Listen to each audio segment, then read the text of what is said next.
Hello, it's Thursday. Now, for anybody who's been around recently, you will know that we are working on a series of canvases, and we've already done succulents and the coral reef. And today we're going to be working on part 3 of this series, which is meant to be spring themed. And that's a little open for interpretation, frankly. It's meant to be spring, and so I've been thinking that maybe we'll do some flowers for it, right? But more than just like a bouquet of flowers, what I've been thinking is maybe we do like a giant, like macro, like giant bloom. Maybe a little bud and with a lot of like greenery to contrast with like all of the bright colors that are going on with these two. So I think we just need to look up some reference images, and that's where we're going to start. Okay, I think I need to know the names of some flowers to start with. Okay, that one might have been a dahlia. Let's look up dahlias. Okay, not quite what I'm looking for, but we're getting closer. Pink flowers. Okay, there we go. It's a camellia. I was going to say that when I saw dahlia. I was like, oh, camellia are probably it. But I think camellia is what I've been... Oh, peony. Maybe it was a peony I was thinking of. And it has to go with these two. Because like these two are like, let's say it's winter, summer, and spring is going to be between them. So it kind of has to match them both. Match. Right, I'm going to eliminate dahlia. I think that dahlia are too orderly for what I'm looking for. They're so pretty they don't look real. That's an easy elimination. So let's draw us this camellia. They have what, like the century bit, which is kind of like a bud. And then they just have literally tons of petals. So that's 1, 2, 3, 4, 5, 6, 7 layers of petals, which sounds like a lot and probably is a lot, but won't be too bad, I don't think, at the scale I'm doing it at. Because like if it's taking up, excuse me, the flower is taking up like a big part of the canvas. 7 layers of petals is like a good amount of detail to fill that space. So let's switch over to peonies now. Okay, so peonies look like they're a little bit more ruffly textures. So these ones here have like smooth, round petals. Meanwhile, peonies look like they're a little bit more like an out all night partying. They're the out all night party flower.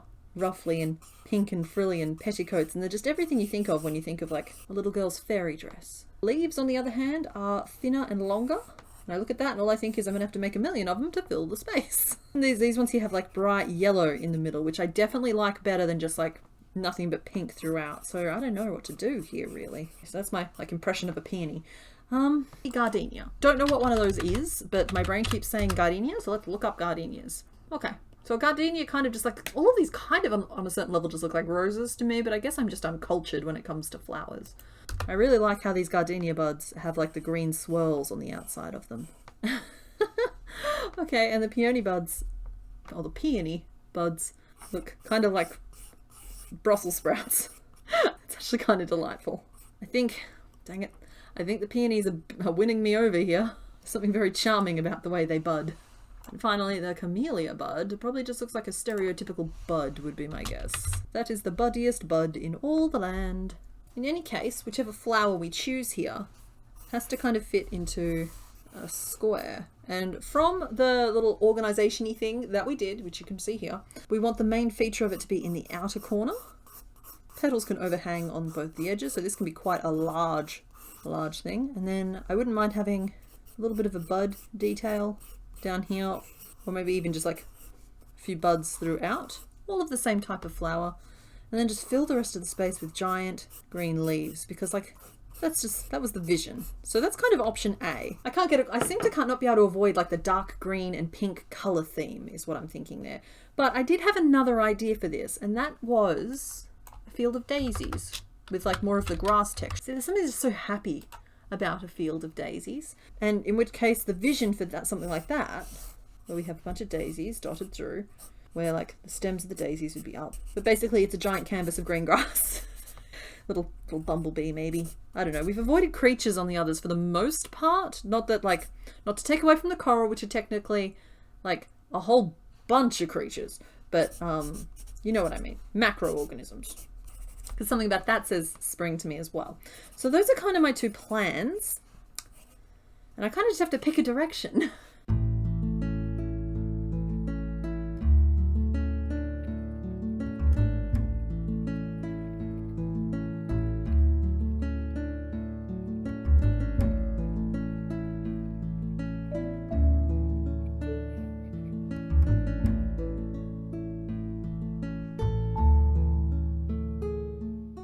I've been overthinking this. in the previous two, it's so obvious that I've just been making up these shapes that like vaguely reference what they're supposed to be. But I'm not trying to like create something that someone can identify these species from. So it doesn't matter if I can't find the perfect mix between a peony, a gardenia, and a camellia. Because what I want to make is just a giant pink flower. So I'm going to make a giant pink flower, drawing on elements from these other ones.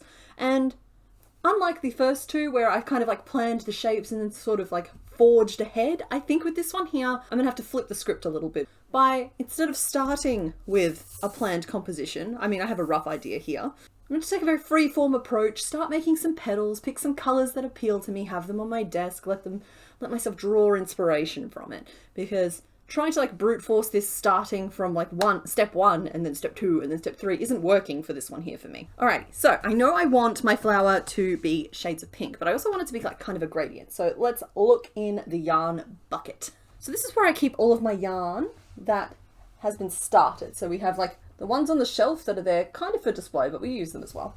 And then we've got this one down here, which is where the balls that have actually been like half used or partially used live. So pinks today, I'm thinking that one. It's more orange. Oh, there we go. There's another one. That one's antique rose. Oh, we also need some greens, don't we? I suppose that's an option, but we do our best. Oh, there goes the yellow. Oh, we'll need yellow. Okay, we need some yellow. Oh, we've got this color. That's very, very pink. I don't think that matches the others. Come on, you got any other pinks for me? Okay, so this looks like it's it for the ones that we have currently open. We do also have some of the pinks in the mix, like this light one here is one I'm eyeing off just to add to our gradient. And in terms of the greens, I'm thinking this one. I think those are our petal colors, and then we have our yellow for the middle of it. Then it's just about leaves, and so we've got some very blue greens here, which I think blend really nicely with our blue pinks, but I also don't mind this colour, which may or may not go with this tone. It's hard for me to tell sometimes. This, I think, brings it into a more of a spring colour story. We also have some cream there if we wanted to warm it up a little. I think I've got a working one of those. Hold on. Aha, there we go.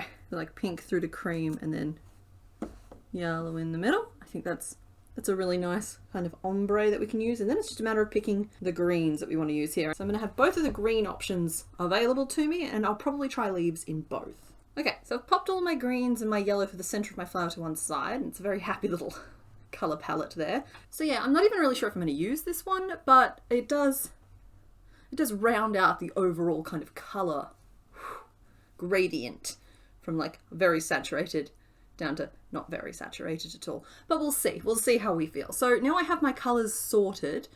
This is good. This is already starting to like work something out. I've made a decision. So the project is moving forward. Now I think I'm just going to play around with some petal shapes. I still don't know if I want to do like giant petals or little petals.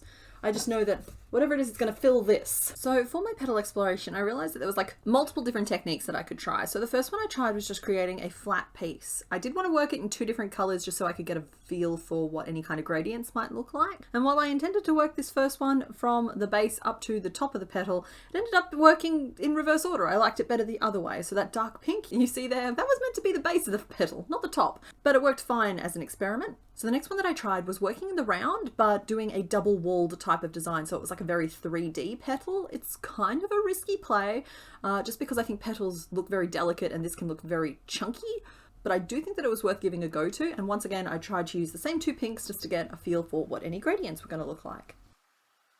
So after that, I thought I would give doing round in just a single layer a try, just to see what that would look like. That was going to leave me with a lot of like unresolved loops that I was going to have to deal with, which is a bit of a pain, but it does give me a thinner, slightly more delicate flower. And finally, drawing on the hyperbolic pseudosphere technique that we tried for the ocean one, I wanted to try and create just like a slightly ruffled petal. So just, it was frilly. It would mean that it takes up slightly more space, but it will also kind of halve the work that has to be done.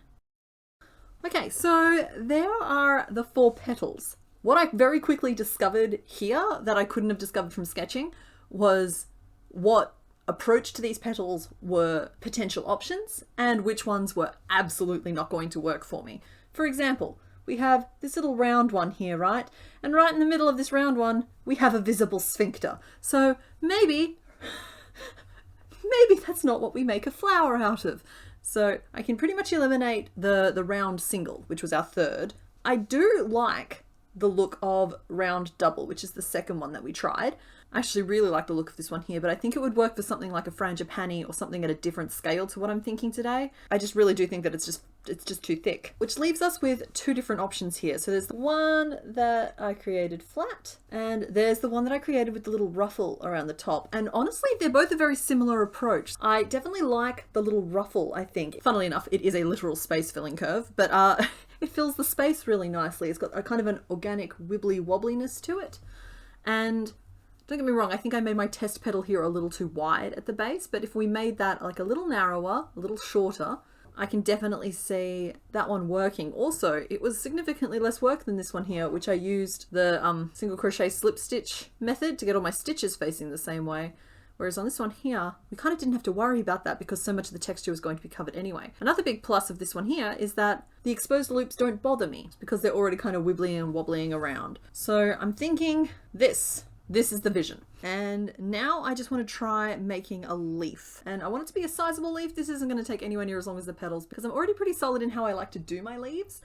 Okay, so for this leaf today, I'm going to draw it to scale, right? So I want it to end up maybe that big. It's the easiest way to do these leaves is just to draw them to scale. So that's the length I want my base chain to be. And then for the shape of the leaf, I think we want a nice symmetrical curve on both sides. Now this might end up being a little big, or it might not. No, that's actually about right. Okay, never mind. So there we are. That's our guide for this leaf. And then we're going to work chains down this middle bit, and then we'll work up and around using stitches, half doubles, doubles, trebles, double trebles, treble trebles, quadruple trebles, however big you need to go to create the veins on either side. Let's see, which color do we want to give a try to? I keep gravitating back to this one, so this is the one we will try.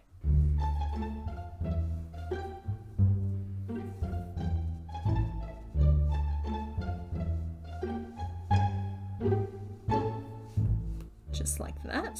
So then I'm going to do single, half double, double, two doubles, treble, treble, double treble, double treble. So double treble will be as wide as we go here. And then we mirror it back to the end.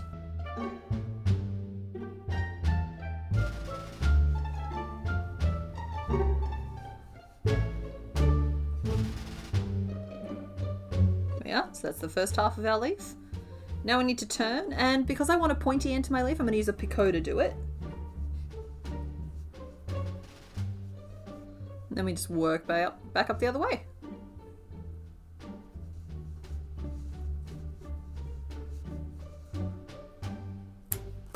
Ooh, leaf. And it's a pretty easy way to make a leaf. Just trying to like plan out how to use the colors effectively here. And what I'm thinking is I need my textures, guys. Where'd they go? I have to go find them. Hold on. So the way I'm seeing it is like this. Like that'll all be like the white. And then there'll be like the darkest, the middle, and then the next. So this one here probably won't be super visible, if visible at all. But we'll know. And that can make a difference. We'll have a middle band. And the lighter band.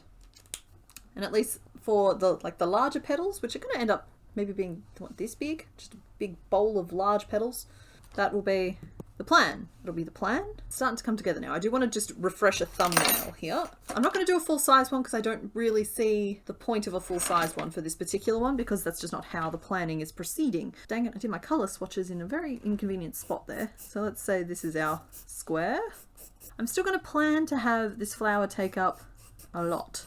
Right, we're going to be able to see a little bit of the yellow fingery bits in the middle. Then we'll have like some smaller petals, larger, larger. And I'm going to go for sort of 4 layers of petals. So very heavily influenced by the peony, but without the limitations of being literally a peony. Let's work this up 1 layer at a time. So those are yellow finger bits. So cream in the middle, pink on the outside. And that will just like give it a little bit of life, I think. And then we've got like the next layer of petals. Fun fact, you can draw flowers just by putting squiggles around a central point. Put the next layer up, where we will hopefully be able to see a little bit more of the other colours around the edge, but we'll definitely be able to at least see this pink shade. You know what I mean about it? Just like a massive pink flower. This is what I meant. He's huge. It's the kaiju of flowers. It would take over the world if we let it. We're not going to let it, but it would. It would try. If you took your eyes off it for a single second, it would be out there planning world domination. Okay. All right. Then we've got our leaf. Might even stick a cheeky leaf out the top there. We'll see how we feel about it. And I'm thinking that we're going to try and do a little branch, like a little bud. Because that was always part of like the plan, maybe with like a smaller bud forming next to it. And otherwise just fill this canvas up with lots of leaf type contraptions. And the leaves, they might seem a little bit floppy, but we can get some rigidity out of them just with like a little bit of a fold and a poke. And just like that, hold the shape a little bit more. You don't have to stand for floppy leaves. You don't. So let's see where this goes up here. Neat, neat, neat, neat, neat. And here, maybe even just a little cheeky one out the side.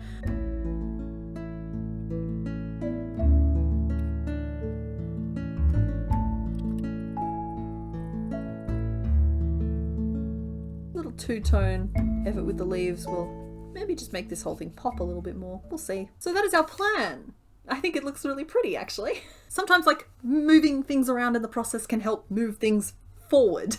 So we have our loose building blocks here, and there are a couple of things that I am worried about in this project before I go too much further. And the main one is I'm worried that the base of that flower, after a million layers of petals, is going to end up as really, really thick, and it's going to make our flower kind of like a pyramid instead of a bowl. On top of that, there's a couple of different ways to approach it, like with the succulents. Like with the succulents, we were able to like make big pieces of this in like long strands and then just coil them up. And that is absolutely an option here.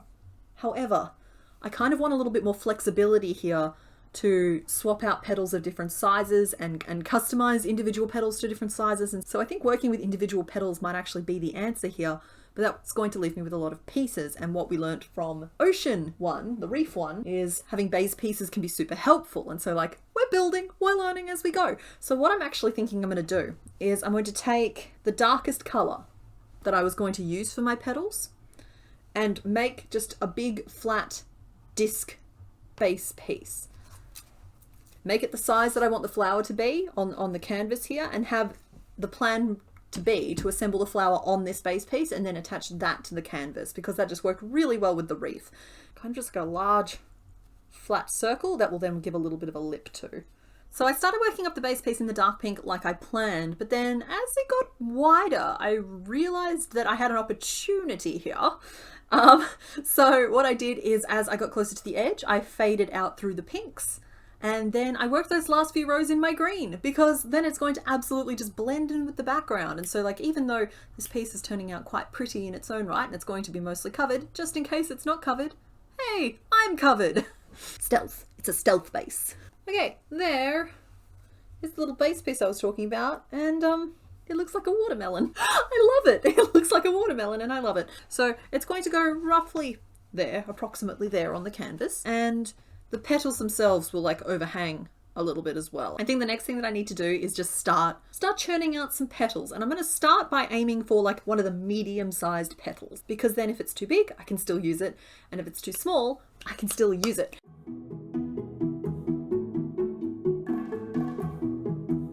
Okay, one down, like a million to go.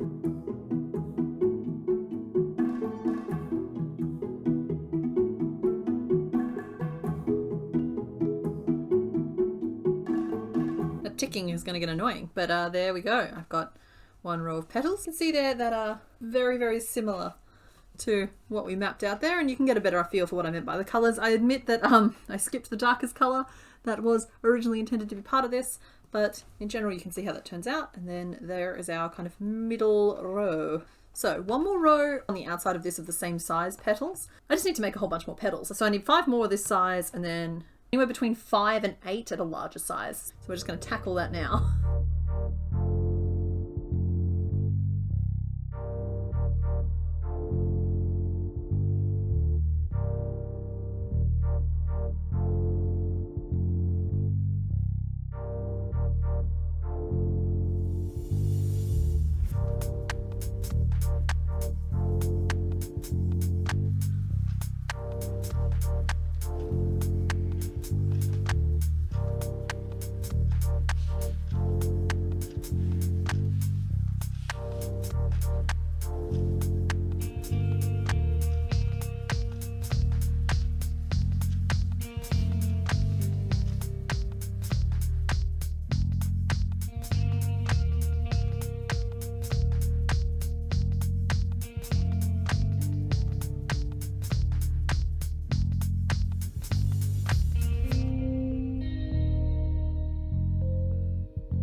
so we've got 3 layers of petals there. So 2 of them are like the medium size and 5 of them are big boys. And honestly, it's filling the space pretty nicely already. I don't know if I really want to do as many layers of petals as I thought I was going to. But that's the joy of that little wibbly wobbliness at the top that just fills a lot more of the space up a lot faster. So I tried a couple of things for this middle piece. You can see me there frogging it a little bit as I just try a few things, and I'm just, I made little stringy bits and I wasn't really loving it. It just looks like a tiny fried egg. I can always do something different there if I need to later. Yeah, I don't know. But I think we're just going to make a whole bunch of leaves while I work it out.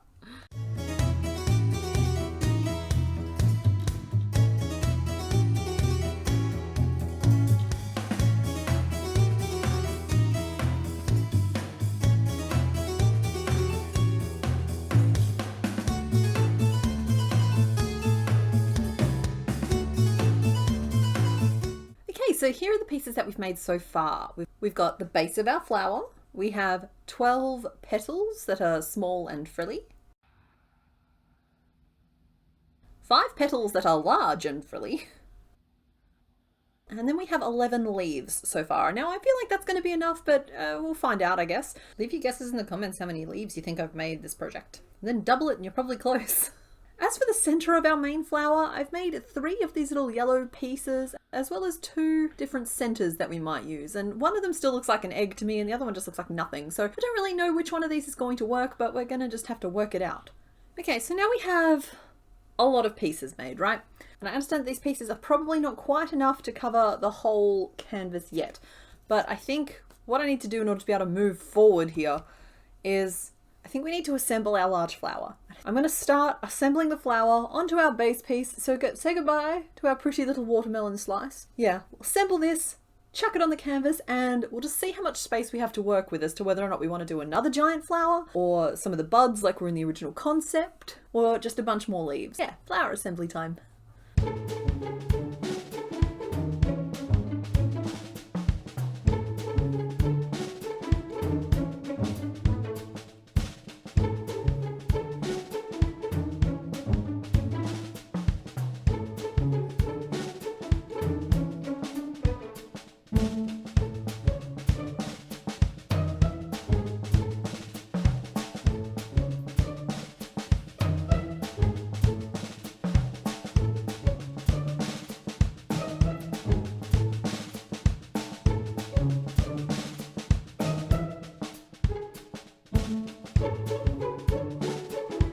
This isn't complicated sewing, it's complicated knots. So I'll just tie them on and that'll work.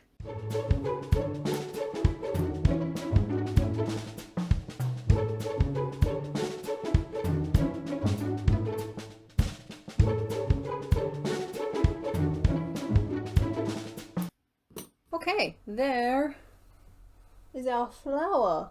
And I'm a little worried that she looks like a ball of crumpled up tissue paper, but I think there's something there. Still, we soldier on. So the next thing I kind of have to do is work out the configuration of these leaves.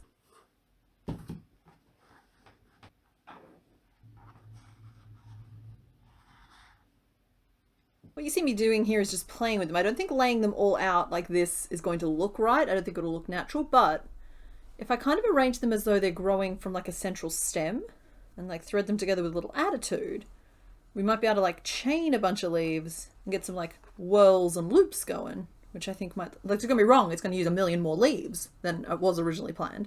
We could do like a little stem here with the little bud coming off, another little branch coming up here, but then that still leaves me with space that's not filled. I could lay some flat underneath just to fill the area, or I could break out that other dark green and do like some darker ones, or alternatively break out the lighter color and do lighter ones on top, and these are the darker ones. That's a lot more work, but maybe it's worth it.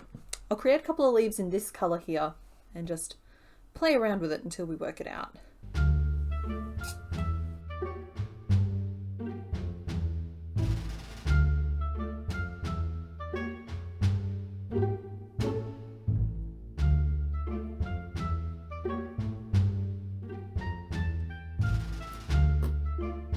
Okay, I can already tell that introducing this lighter colour is absolutely the right play here. So these ones here, they're a little bit bigger and they'll be like building up the background. And then even at like the very tip of the little branch thing I'm going to fashion, we'll have some of the lighter green ones, and they'll be like the new growth, and that makes sense to me. And I've made one the same size as the bigger ones, but I've also just made one that's a size smaller, which is just really easy to do with this form of leaf construction. Just adjust the size you want, and that'll just like help fill out the area a little bit. So I think the last real new piece we need to make here is the bud. I was looking at peony buds, and they're like these fun little balls. So I think that might be what I try and do here, where they've got like these little green cups, and I want it to match what we've got going on here. So we'll do like some small green leaves around the outside of it. We might just even do this as a ball with just like the color variations in it. Is that too boring? Or do I want to do it as like layered up petals that haven't like petaled yet? And each of those can have the colors on it. In any case, I want it to be the same size around as this. So that's 18 stitches. So we need an 18 stitch ball to act as the base, and then we can just like either, do I want to do petals or do I want to do, I need to make some decisions.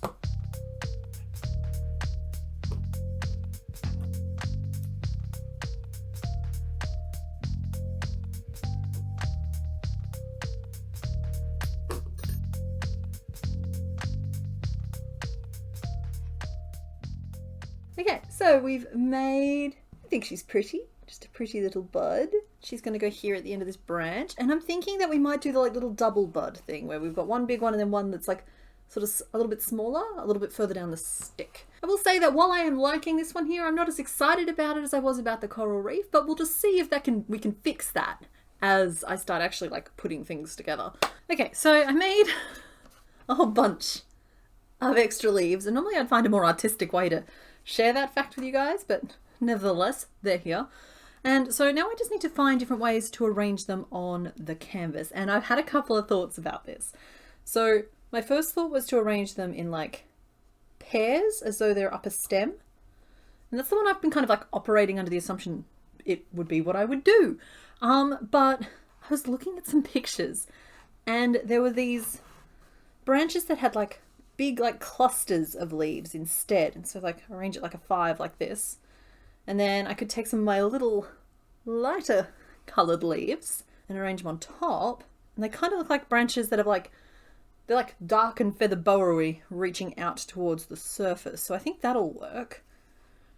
I'm just trying not to make it look like too much like I've just chucked a bunch of leaves at it. I want it to have some sort of like logical sense. So I feel like one little cluster that kind of looks like this, maybe staggered slightly for that little bit of natural chaos. I'll still have some leaves sticking out from around the flower, that makes sense. I've got my very pretty, if I do say so myself, bud cluster that's going to be branching out from the middle there. I still need about a dozen more dark leaves, that much is clear, but I'm beginning to see the vision, which is a relief at this point in the project. It wasn't really coming together, but now it is.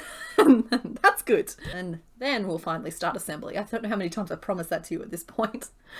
But yeah, we're getting closer. It's just this very leafy one. Also, I've been playing around with the notion that this would be like a really fun, like... But I don't do wearables, so that's neither here nor there. Let's make some leaves.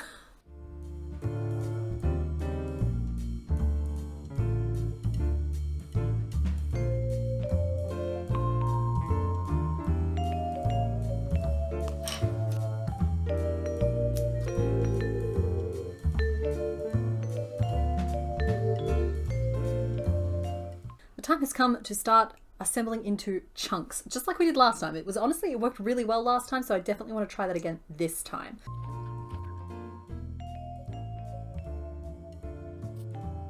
I think I'll start by assembling the branch that's facing upwards. I'm going to build it in 3 different layers. So that's 2 layers of 5 of the dark green leaves, and then 1 layer of the smaller light green leaves, all layered on top of one another just to give us that illusion of depth.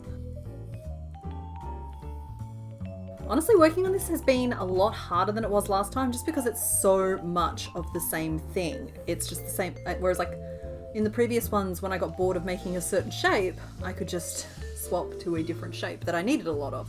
It's like this, it's all leaf all the time.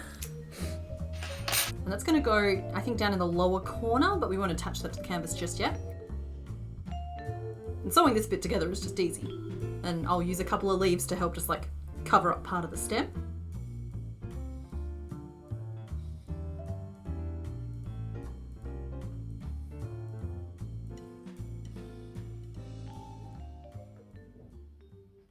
Okay, clusters accomplished. So now I just need to like layer up the canvas itself. And I'm going to start by putting down some dark green leaves where I know I don't have any features to cover up the black of the canvas. So for assembly, I'm going to be using the same technique as last time, where I take my needle and I punch holes through the canvas where they want to go. It's kind of like guide holes.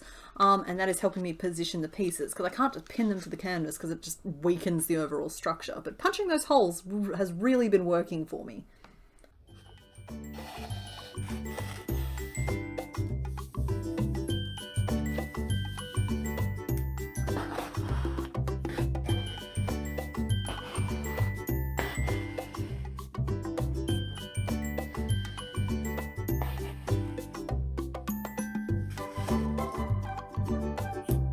And with that done, all we have to do now is sew on our features.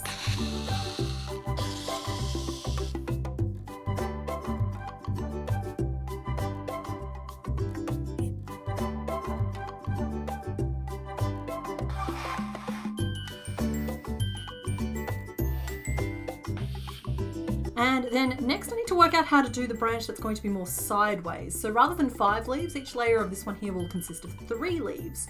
And I'm actually just sort of feeling my way forward as to how to actually attach all of these. But I know I definitely need it to fill the whole top corner. For anyone counting, I'm up to 35.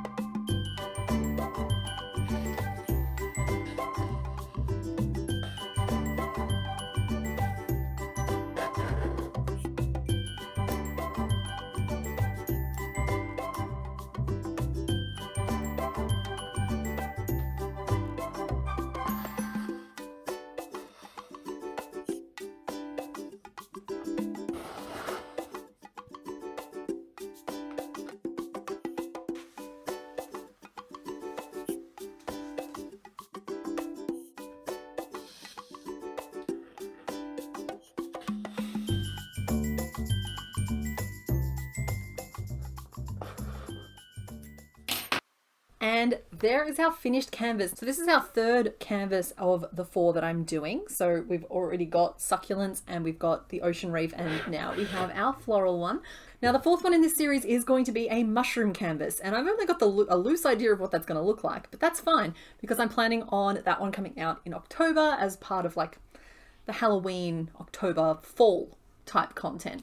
So anyone who's hanging out for that one, you'll be waiting for a little bit, but not too long. Yeah. Other than that, I'll see you next week. Okay, bye! Oh, that's just fucking worked off this.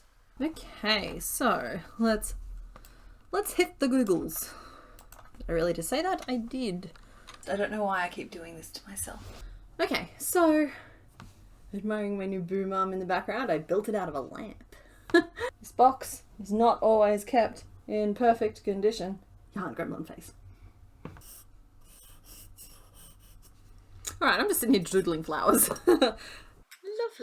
Okay, these textures were good and juicy last time, so we're going to use them again this time, even though we don't have many pinks in the mix here. You weren't recording. That's a problem. But we're making progress. I didn't press record again. I went to fill in the footage that I missed. I had a sassy thing to say to the camera, and then I apparently turned you off. Unless you're turning yourself off. Are you turning yourself off? So one thing I am worried about, I'll probably talk about it in a second. Dang camellia's in the way. So I think working with individual... No, that's not what we're doing. I started from the wrong side. I'm gonna have to go back and do it again. This got out of control really fast. Okay, so that bit was fun for a while, but I can't handle the ticking anymore. And I understand that these pieces... I hit my water bottle. I'll tell you what though, you know, a giant... Okay, a jumper, right? Like, bear with me here, a sweater. But like, the arms are like covered in a whole bunch of these like little leaves. You could have a flower on the shoulder and then just like leaves spilling the whole way down the sleeve. That gradient, I'm very attached right now. So you can see that they match. Hang on, let me just show you real quick. How did I pin these? And it's why I need to stop and make a whole bunch more now, but you guys just don't need to sit there and watch me make a million leaves. Ooh, for anyone who stuck around to the end, I found a way to fix the center of the flower that I didn't like. It involves a tiny bumblebee that I made a few Christmases ago.